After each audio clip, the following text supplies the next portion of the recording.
Tim Enriquez here with Top Tier Personal Training. In my last video, I talked about how to fix tennis elbow, so now we're going to talk about its brother, golfer's elbow. Tennis elbow involves lateral pain on the elbow. Golfer's elbow is medial pain. It's called golfer's elbow because when you golf, you're supposed to keep your forearms, elbows very rigid. As you swing down, that club will contact the ball, which creates a vibration. All these muscles have to stabilize it. That vibration comes up, and when you don't know what you're doing, you take more swings, and you don't know how to control the club, and you get a lot of pain right here in this issue.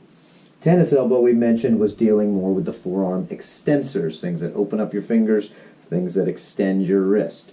Golfer's elbow is now dealing with the forearm flexors. So these are the muscles that will crush and grip, and they're down here on the inside of this. So you want to know how you got this. Obviously, if you go out and play golf, that's fine. But as a trainer, I'm usually dealing with people that have this as a result of fitness.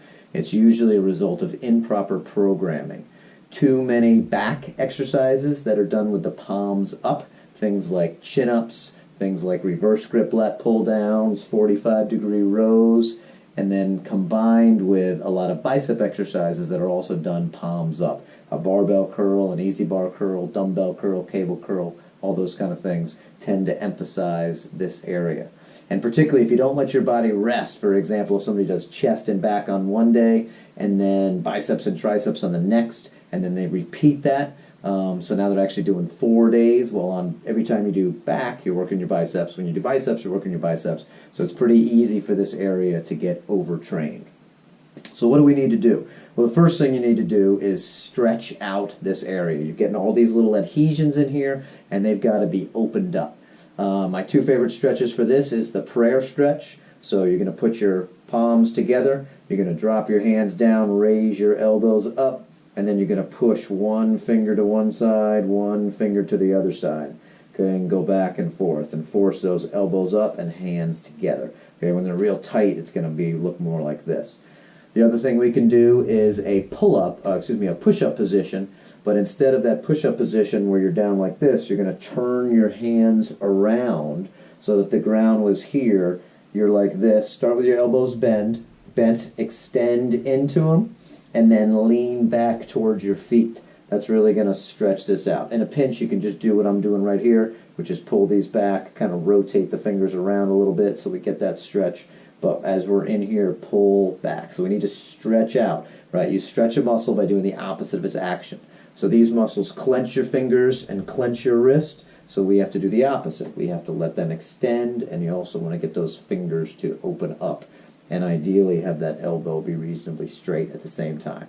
You can stretch as much as you want, right? At least 3 times a week for 5-10 minutes, and then preferably for you can even do stretching 3 times a day would be fine. However, at some point you got to strengthen this area up. The muscles are not strong enough to withstand that stress that they're encountering. So the way we're going to strengthen this up is we're going to do a wrist curl. We're going to have our palms up. You're going to let this roll out, not only just to let your wrist, but the benefit here is we can let it roll out to our fingertips, so it almost feels like it's going to fall away. Curl your fingers up and your wrist. Now I'm holding this in this way so you all can see on the video, but usually you'll put your hands or your forearm on something like your thigh, a bench, what have you, and then you're just going to go through this so it's nice and stable. You can go a little heavier than this than you can on the other thing that we did in the tennis elbow, which was the reverse wrist curl. This is much stronger. So 5 pounds is going to be on the lighter side, 10 is probably pretty good, 8 fine, 12 decent. Take a little while before you get up to the 15 or the 20. Better to go higher reps, so at least 10, 20 is good. 2 or 3 sets. Start with 2 for the first couple weeks and then build to 3. Should get a nice little pump, nice little burn, but it shouldn't be excruciating or super painful. So we're going to stretch and strengthen. That does not work as well with an easy bar. Works fine with a cable, a dumbbell, or a straight bar. Now you want to know, again, why you got this, and then you don't want to make it worse.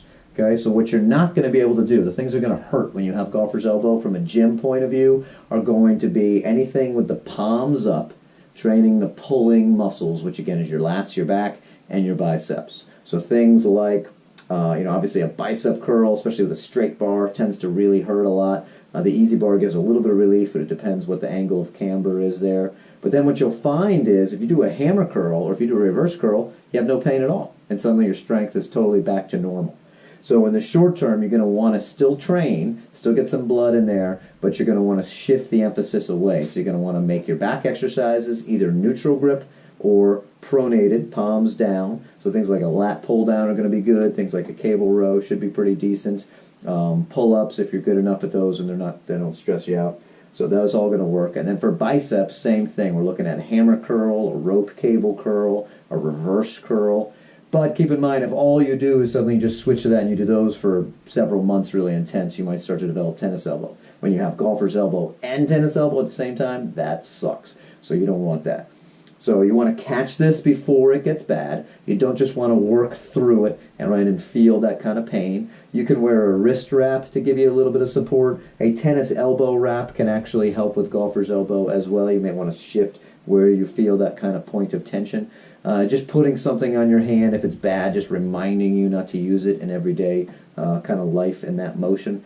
But we have to avoid things with our palms up on back exercises. So avoid that pain for 2 to 4 weeks, okay? And then incorporate in the thumbs up, the palms down, so that you can still do your lifting. I'm not telling you not to work out at all. So you want to still get your exercising in, and then you got to go back to the original problem. Why did you have this problem? You probably screwed up your program. So try something like a push-pull legs or an upper-lower split, something like that to give yourself more rest so you're not constantly overtraining those small synergistic areas.